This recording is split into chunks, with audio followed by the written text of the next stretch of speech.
오늘은 제가 약속을 했기 때문에 마스크를 착용을 하고 한번 설교를 해보겠습니다.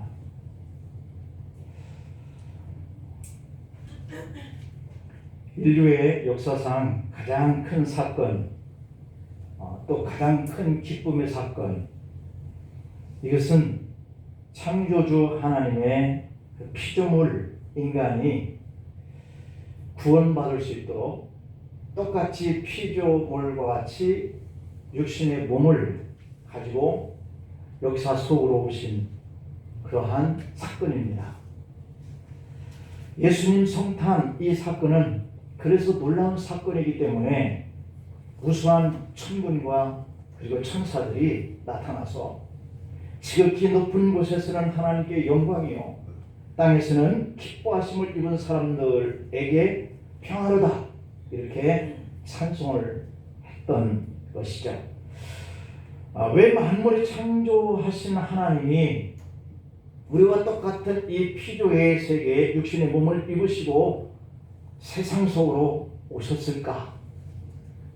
그 목적이 궁금하죠? 왜 그러셨을까? 예수님이 2020년 전에 육신의 몸을 입고 이 세상 속으로 오신 성탄하신 그 목적이 무엇일까? 그 첫째는 속죄 제물로 죽기 위해서 오셨다라고 하는 겁니다. 속죄 제물로 죽기 위해서. 여러분, 우리는 세상에 살기 위해서 태어난 것 같은데 우리 하나님의 아들 예수님은 세상 속으로 육의 피조물을 가지고 오셨을 때 죽으시기 위해서 오셨다라고 하는 것이 참 보통 사람으로는 이해가 안 되는 부분이죠.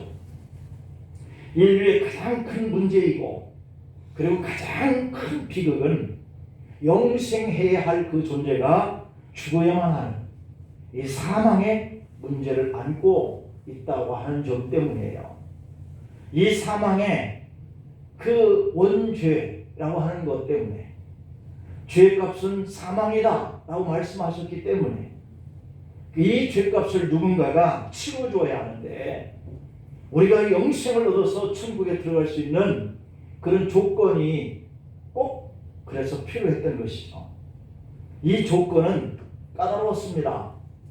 왜냐하면 사람의 죄를 대신해서 지고 인류를 구원해야 하는 이 문제가 원죄 해결 문제인데 그럼에도 불구하고 깨끗한 사람이어야 하고 죄가 없는 사람이어야 육신의 죄인들을 대속할 수 있다고 하는 문제예요. 이 문제를 해결할 길이 없는 거죠. 그래서 이 문제를 충족하고 하나님의 인간을 구원하는 하나님의 만족을 위해서는 히브리서 9장 22절의 말씀을 보면 피 흘림이 없이는 사함이 없다 이렇게 말씀하고 있거든요. 그러니까 사람이 구원을 받으려고 한다면 반드시 누군가가 그를 대신해 그것도 피로. 그런데 이 피가 깨끗해야 되고 죄가 없어야 돼요. 다시 말하면 원죄가 없어야 한다는 것이죠. 그래서 하나님의 아들이 성령으로 동정녀 마리아의 몸을 빌려서 이 땅에 죄 없는 깨끗한 그러한 피조물로 하나님이 오셨다라고 하는 것이거든요. 마가복음 10장의 45절을 보면 인자에 온 것은 섬김을 받으려 함이 아니라 도리어 섬기려 하고 자기 목숨을 많은 사람의 배송물로 주려 함이니라 이렇게 얘기를 언급했잖아요. 그러니까 예수님이 이 땅에 오시는 그 첫 번째 목적은 사람을 구원하기 위해서인데 죄가 없고 깨끗한 사람이어야만 그 죄를 대신할 수 있는 사람을 찾을 수가 없기 때문에 하나님이 사람의 몸을 입고 이 세상 속으로 오셔서 대속했다. 이것은 대신 제물이 되어줬다 이런 뜻이거든요. 죄 없는 하나님의 아들이 인간의 죄를 대신해서 피의 제물이 되기 위해서 오늘 2020년 전에 성탄해 오셨다고 하는 거예요. 그 다음에 두 번째로는 하나님이다 라고 보여주기 위해서 내가 하나님이야. 너희들 하나님 보고 싶지? 궁금하지? 이런 뜻이에요. 그래서 하나님이다 라고 하는 것을 인간에게 보여주기 위해서 요한복음 4장 24절에 말씀하기를 하나님은 영이시니 예배하는 자가 영과 진리로 예배할지니라 그랬어요. 여러분, 우리가 공기도 뭐 이런 것들이 시간도 보이지 않잖아요. 이게 영적인 세계에 속하는 문제예요. 그런데 우리 주님도 영이다. 그래서 우리 눈에 보이지 않는 거예요. 그래서 본래 영적인 존재이신 하나님을 보고 싶은데 볼 수가 없기 때문에 사람의 피조의 세상에 그분이 몸을 가지고 오셨다라고 하는 것을 성경에서 밝혀요. 그러므로 사람이 영화롭게 되기 전에는 하나님을 볼 수가 없어. 이 영화롭게 된다는 것은 우리가 약속대로 하나님 나라에 들어가는 영과 육의 분리가 될 때 말하는 거거든요. 그렇게 되기 전에는 우리가 하나님이 영이시니 볼 수가 없어요. 그러나 인간은 하나님을 보기 원하기 때문에 보이지 않는 하나님을 보여줘야 되겠다, 이렇게 생각한 그 목적이 바로 이 땅에 성육신하신 두 번째 목적이에요. 요한복음 1장 14절에 보면은 말씀이 육신이 되었다 이렇게 얘기하고 있거든요. 그러면서 우리 가운데 거하심에 이랬어요. 그리고는 뭐라 그러냐, 우리가 그 영광을 보니 아버지의 독생자의 영광이다 이렇게 얘기하고 있고, 그 속에는 은혜와 진리가 충만하다 이렇게 표현하고 있거든요. 또 요한복음 1장 18절에 보면은 본래 하나님을 본 사람이 없으되 아버지의 품속에 있는 독생하신 하나님이 나타나셨으니 라고 되어 있어요. 본래 하나님을 본 사람이 없기 때문에 내가 하나님이야 라고 육의 몸을 가지고 세상 속으로 오신 그 그리스도를 우리에게 나타내 보이면서 하나님이다 이렇게 표현해요. 그리고 요한복음 12장 45절에 보면은 예수님이 그렇게 말씀하셨죠. 나를 본 자는 하나님을 본 자다. 다시 말하면 나를 보내신 이를 보는 것이니라 이랬거든요. 그러니까 우리는 하나님 보고 싶어요. 그런데 예수님이 대신 이 땅에 오셨는데 그분이 하나님의 아들이고 하나님과 동등하신 분이래요. 그래서 우리는 영화로움을 입기 전에는 그 하나님을 볼 수가 없는데 육신의 몸을 입고 이 땅에 오신 그리스도가 나를 본 자는 나를 보내신 자 하나님을 본 것과 같다 이렇게 얘기하셨으니까 하나님을 우리에게 보여주신 거예요. 그래서 예수님은 이렇게 하나님의 속성을 나타내 주시기 위해서 오신 줄 믿습니다. 이게 두 번째 목적이고, 세 번째 목적은 마귀를 멸하려고 오셨어요. 요한일서 3장 8절을 보면은 죄를 짓는 자마다 마귀에게 속하나니, 우리는 죄인이잖아요. 그러니까 우리는 마귀에게 속한 거예요. 마귀는 처음부터 범죄함이니라 하신 대로 인간이 마귀에게 속아서 범죄하고 그리고 마귀에게 속한 자가 되어버린 거예요. 예수님은 이렇게 사탄에게 속아서 찢기고 그리고 영혼의 상처를 받고 그리고 그렇게 살아가면서도 지옥으로 들어가야 할 이러한 우리가, 왜냐하면 그에게 속아서 그의 졸개가 됐으니 그가 있는 곳은 음부라고 그러거든요. 그래서 우리는 그가 있는 곳으로 들어갈 수밖에 없는 이러한 상황에 살아가고 있는데, 그래서 주님께서 그것을 멸하고 우리를 구원하기 위해서 사탄을 멸하러 오신 줄 믿습니다. 예수님이 십자가에 못 박히실 때 사탄이 그랬을 거예요. 야, 우리가 이겼다 하고 박수치고 환호하고 기뻐했을 거 아니에요. 그러나 좋아했던 순간도 단 3일이야. 주님이 부활하셨거든요. 마귀를 박멸하시고 마귀에게 치지 않으시는 모습을 우리에게 보여주셨어요. 시므리서 2장에 14절 15절에 보면 자녀들은 혈육에 함께 속하였음에 그것 또한 한 모양으로 혈육에 함께 속하심은 사망으로 말미암아 사망의 세력을 잡은 자 곧 마귀를 없이 하시며 또 죽기를 무서워함으로 일생에 매여 종노릇하는 모든 자들을 놓아주려 하심이라 라고 되어 있어요. 그냥 마귀를 멸하고 그 마귀에게 붙잡혀 있는 우리 모든 영혼들을 놓아주기 위해서 오신 줄 믿습니다. 그래서 이 사망의 세력은 우리 주님 앞에 붙잡히고 멸해진 거예요. 그래서 마귀를 멸하러 오셨고 그에게 붙잡히는 우리를 영생을 얻게 하시려고 오셨고, 장차 영원한 불못에 그것들을 던지고 우리를 영원롭게 하기 위해서 주님은 오신 목적이 세 번째 목적이에요. 그 다음에 네 번째 목적은 사람들과 함께 하셔서 평강을 주시기 위해서 오신 줄 믿습니다. 인간은 원래 에덴 동산에서 하나님과 함께 살게 되었었죠. 그런데 이 사단에게 속아서 죄를 지어요. 그리고 타락했다라고 해서 타락한 자가 에덴 동산에서 함께 할 수 없으니 그를 쫓아냅니다. 그리고 에덴 동산에 접근할 수 없도록 화염검으로 동산을 지켜라 해서 지키게 된 거죠. 그래서 인간은 다시 에덴 동산의 그런 행복한 낙을 누릴 수 없는 생활을 하면서 살아가고 있는 거예요. 이마에서 땀을 흘려야 하고 해산의 고통을 느껴야 하고 그리고 병들고 늙고 죽어가는 이런 고통이 벌로 온 거거든요. 마태복음 1장 23절에 보면 이런 인간을 구원하시려고 주님이 인간의 몸을 입고 성육신하는 이런 일을 기록하고 있어요. 보라 처녀가 잉태하여 아들을 낳을 것이요 그 이름은 무엇이라 하라? 임마누엘이라 하라 하셨으니 이를 번역하면 하나님 우리와 함께 하신다 이런 뜻이에요. 함께하고 계신 줄 믿습니다. 임마누엘 이것을 번역하면 우리와 함께 하신다 그런 뜻이에요. 그래서 제1 아담이 범죄하고 타락했기 때문에 멀리 떠나셨던 하나님이 제2의 아담 예수님이 오셔서 속죄의 제물을 되시고 마귀를 멸하시고 우리를 그의 품에서 구원하셔서 이제 하나님과 다시 화목하게 된 줄 믿습니다.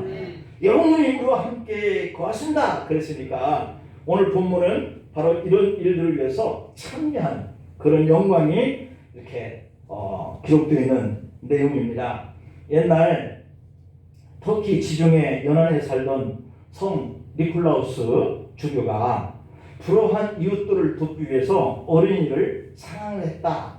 그 사랑했던 그 표현이 어떻게 되냐면 그 당시에 돈이 없어서 결혼을 하지 못하고 약혼자랑 헤어진 이 가난한 세 자매를 돕기 위해서 세 자매가 깊이 잠들어 있는 그 크리스마스 이브의 밤에 창 밖에서 집 안으로 금덩이 하나를 던졌다는 거죠.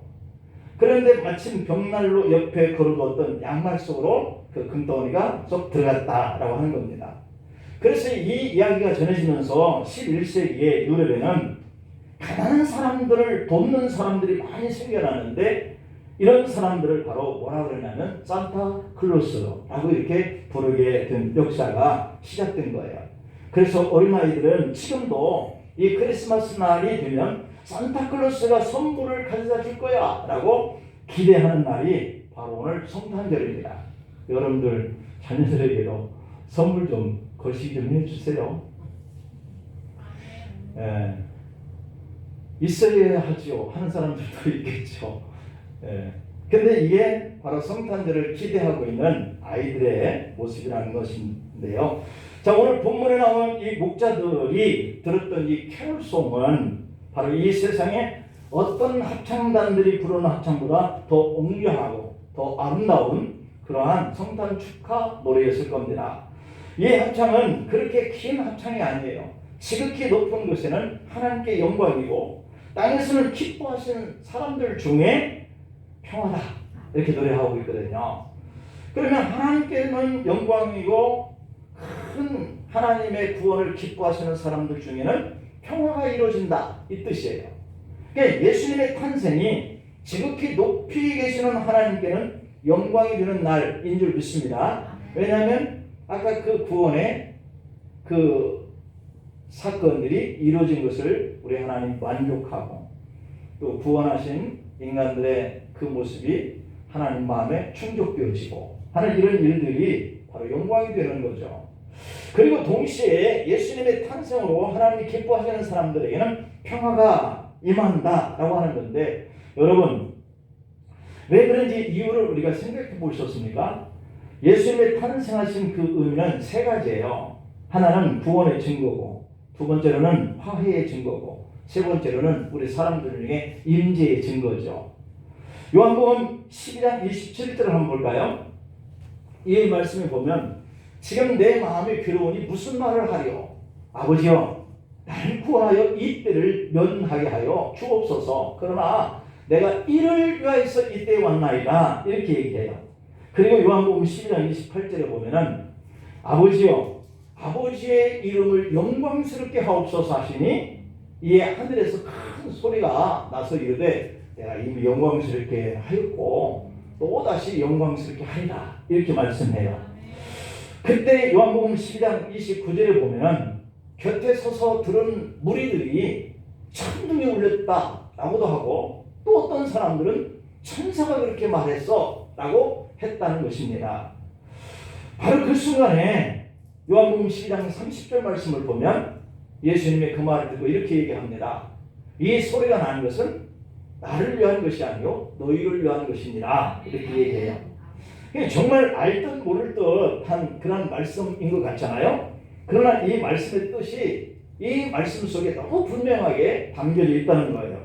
이 말씀을 예수님께서 십자가를 지셔야 하는데 그때가 임박해 왔다라고 하는 것이죠. 그 음성을 들은 거예요. 그 순간에도 예수님이 가지고 계시던 한 가지 흔들리지 않았던 그 믿음은 하나님 아버지의 이름을 영광스럽게 하는 일이었다라고 해요. 그러니까 우리가 구원받는 것이 하나님께는 영광이 되고 우리는 사람들 가운데 하나님이 함께 하셨으니 그러한 평안을 누릴 수 있는 날이 성탄의 날인데 이 성탄의 날을 위해서 우리는 이렇게 주님 오심을 그렇게 갈급하는 마음으로 기다렸는데 사람의 육신의 몸을 입고 세상 속으로 오신 예수님은 죽으시기 위해서 십자가를 져야 한다는 얘기예요.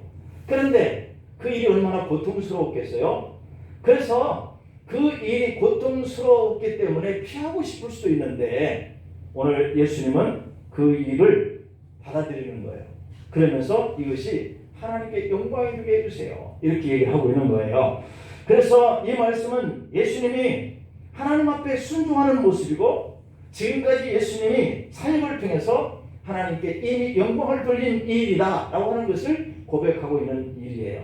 그러니까 주님이 이 땅에 오셔서 이미 하시는 그 사이에 하나님께는 영광이 됐었는데 또다시 인류를 위해서 십자가를 지는 이 일은 또 다른 영광이다 이런 얘기인 거예요.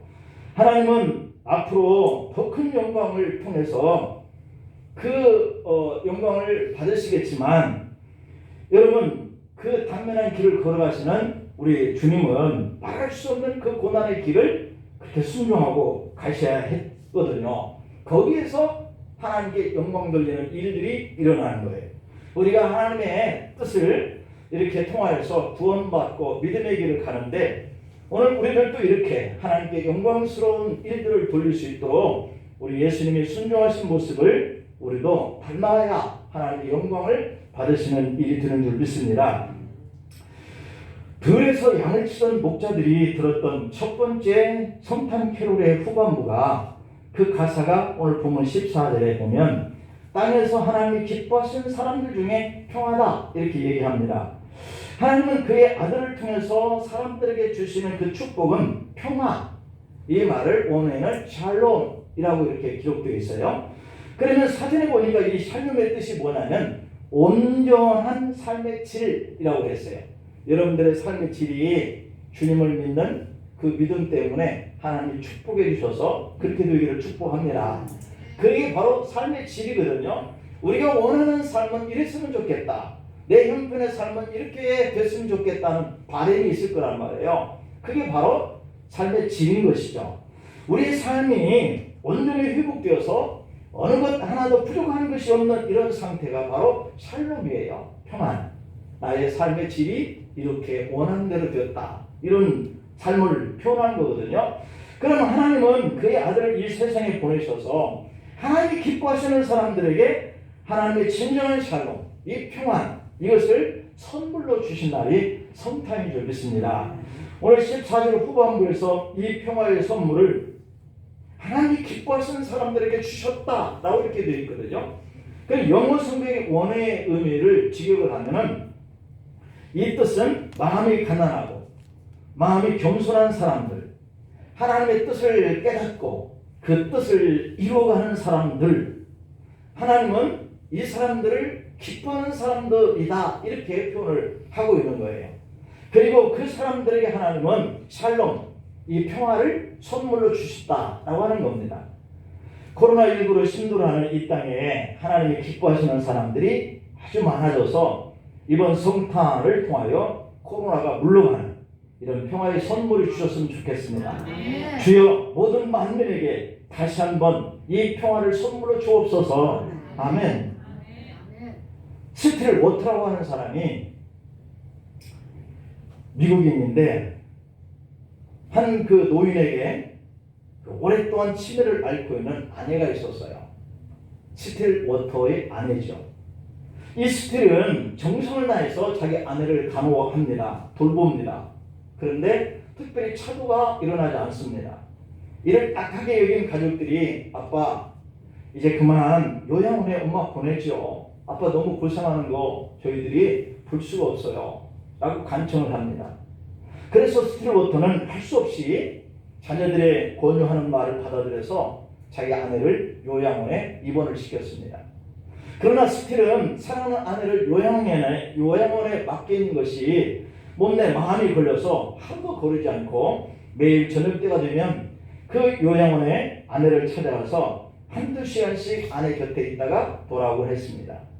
그리고 요양원을 찾을 때는 평소에 아내가 좋아하는 아이스크림을 꼭 사들고 갔습니다. 하루는 함께 간 자녀들이 어머니에게 아버지를 가리키면서 엄마 저분이 누군 줄 아세요? 라고 물어요. 그때 이 치매가 걸린 아내가 자기 남편 스틸을 이렇게 바라보다가 한참 있다가 아이스크림을 사주는 아저씨라고 했다는 거예요. 그러다가 이 크리스마스가 가까워진 어느 날 남편을 몰라보는 아내에게 내가 좋으냐? 라고 이렇게 물었다는 거예요. 그녀는 아이스크림 사다 주는 좋은 아저씨가 좋다 라고 이렇게 대답을 합니다. 그래서 남편은 기다렸던 듯이 내가 좋으면 나하고 결혼하자 라고 했다는 거예요. 스틸 아내는 한참인가 무엇인가를 골똘하게 생각하더니 마침내 그러면 아이스크림을 날마다 사다 줄 수 있느냐 묻더래요. 아이스크림 날마다 사다 주지요. 그랬더니 그럼 결혼하겠다 그러더라는 겁니다. 스틸워터는 요양원에 목사님을 모시고 자녀들과 요양원 식구들이 모인 자리 속에서 성탄절 오후에 조촐한 결혼식을 올렸습니다. 주례를 보시는 목사님이 치매에 걸린 스틸 아내에게 물었어요. 옆에 있는 이분을 남편으로 맞이하시겠습니까? 그녀는 예 라고 대답을 했어요. 결혼식 끝에 남편이 참석한 하객들에게 인사를 말을 합니다. 오늘 저희들의 결혼식에 오신 여러분께 감사합니다. 제가 저희 아내와 이런 번거로운 결혼식을 다시 준비하는 것은 단 한 번이라도 제 아내에게 사랑하는 남편 소리를 듣고 싶었기 때문입니다. 어쩌면 다시 제 아내가 저를 기억하지 못할 수도 있을 겁니다. 하지만 저는 오늘만이라도 저의 사랑을 되찾고 싶었어요. 오늘의 성탄절은 하나님이 저희들에게 예수님을 선물로 주신 날입니다. 이 기쁨의 날 저는 저희 아내를 선물로 다시 받고 싶었습니다. 그리고 제 자신도 저희 아내에게 오늘 하루만이라도 남편이라고 부를 수 있는 이런 존재가 되고 싶었습니다. 오늘 성탄절 결혼식이 저에게 중요한 것은 결혼식이 아니라 사랑을 받고 그리고 진정한 이 샬롬의 평화를 주는 그러한 아내와 제가 되고 싶었기 때문입니다. 저에게 이 사랑이 가능하도록 도와주신 여러분에게 진심으로 감사드립니다. 오늘 우리 부부는 고귀한 사랑을 이 평화를 선물로 받았습니다. 여러분, 저는 치매에 걸려서 남편을 몰라보는 아내에게 아이스크림을 사주면서 그냥 아저씨로만 알고 지내게 할 수도 있었습니다. 하지만 제 아내는 지금 결혼하고도 또 기억을 잃어버리는 한이 있어도 그 아내에게도 남편이 있다라고 하는 것을 알려주고 싶었다라고 하는 겁니다. 여러분, 남편의 이와 같은 사랑 때문에 그분의 아내는 치매가 비록 치유되지는 못했지만 남편을 남편으로 알아보지 못했지만 다시 치매가 온 상태 속에서 결혼을 하게 되면서 그에게 남편이라는 소리를 듣고 무려 6년 동안을 그렇게 살게 되었다라고 하는 겁니다. 생명의 연장을 한 거죠. 그리고 더 중요한 사실은 그 6년 동안은 자기 남편을 남편이라고 부르는 이러한 생활을 듣게 되었다는 것이죠. 이 남편은 아내의 장례식에서 다시 이렇게 불었습니다. 이렇게 말했어요. 저는 이것으로 만족합니다. 제 아내가 요양원에서 결혼식을 올린 후에 저를 남편이라고 불러준 것은 크리스마스의 기적이고 사랑의 기적이었습니다. 이제 저는 이 사랑의 빚을 갚기 위해서 저의 남은 인생을 제 아내보다 더 외롭고 아픈 이웃들을 사랑하면서 그렇게 살아가겠습니다 라고 했다는 겁니다. 여러분, 나라와 나라 사이에도, 가정 안에도, 가족관계에도, 나눠진 부부관계에도 하나님의 샬롬이 필요합니다. 하나님은 하나님이 기뻐하시는 사람들에게 이 샬롬, 이 평안을 주시기 위해서 오늘 오셨다라고 말씀해요. 하나님은 마음이 가난한 사람들, 마음이 겸손한 사람들, 하나님의 뜻을 깨닫고 그 뜻을 따라서 행동하는 사람들, 비록 갈등과 대립과 상처와 아픔을 당하고 실망하고 또 절망하는 이런 삶을 또 다시 살게 했지만은 그들이 하나님의 샬롬을 계속해서 갈구한다면, 그들이 예수님의 탄생을 이렇게 기뻐할 수만 있다면 하나님은 그 사람들에게 평안의 선물을 주시고 그들과 함께 이 평안을 나누겠다라고 약속을 하고 계십니다. 그러나 아직도 구원의 복음, 이 샬롬의 평안의 소식을 들어보지도 못한 사람들은 우리가 어떻게 해야 할 것이냐라고 하는 문제예요. 아직 하나님의 샬롬을 알지도 못하는 이 세계 인구 3분의 2나 되는 이 사람들의 그 영혼은 누가 샬롬하게 책임을 질 수 있겠느냐라고 하는 거예요. 요한복음 12장 28절에서 보면 이렇게 말씀합니다. 아버지여, 아버지의 이름을 영광스럽게 하옵소서 하시니 이에 하늘에서 소리가 나서 이르되 내가 이미 영광스럽게 하였고 또다시 영광스럽게 하리라, 이렇게 하셨습니다. 그 소리가 들렸다는 것이죠. 우리가 예수님처럼 이렇게 겸손히 주님의 뜻을 따라서 사람들과의 그 샬롬을 나누면서 이렇게 살고 또다시 그보다도 더 큰 예수님의 십자가를 지시고 죽어서 대속물이 되게 하는 그 길을 갈지라도 아버지의 이름이 영광되게 하소서라고 고백하면서 그 길을 갔던 이러한 모습이 바로 저와 우리들의 책임의 문제인 것이죠. 오늘 2020년 성탄절 메시지는 샬롬입니다. 그리고 그 샬롬을 주님을 모르는 또 누군가에게 우리가 전해야 하는 그러한 소명을 우리가 받은 것이죠. 그 복음은 바로 오늘 본문 13절 14절의 말씀입니다. 다시 한번 보면 호련히 수많은 천군이 그 천사들과 함께 하나님을 찬송하여 이르되 지극히 높은 곳에서는 하나님께 영광이요 땅에서는 하나님 기뻐하시는 사람들 중에 평화로다 라고 찬양합니다. 오늘 우리도 이 샬롬의 메시지를 전하면서 삽시다. 그러나 우리가 살고 있는 이 사회의 모습은 너무도 부패되어진 이런 삶의 모습이 있습니다.